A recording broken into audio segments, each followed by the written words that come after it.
কোরআন শরীফের মধ্যে আল্লাহ সমস্ত ইবাদতের কথা বলেছেন, কিন্তু ডিটেইলস আলোচনা করেন নাই। হজ করতে হবে, রমিয়ে জেবার করতে হবে, তারপরে 7 বার তাওয়াফ করতে হবে, সাফা মারওয়া সাই করতে হবে, এগুলি কিন্তু কোরআন শরীফে আসে নাই, ডিটেইলস আসে নাই।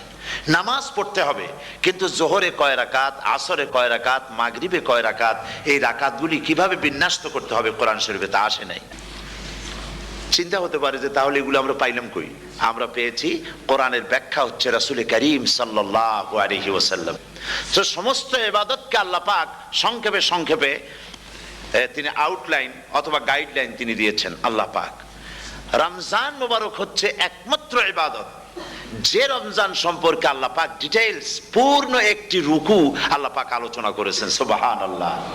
রোজা শুরু করবেন কোনখান থেকে, শেষ করবেন কোথায় গিয়ে, সফরে প্লেনে যখন চলবেন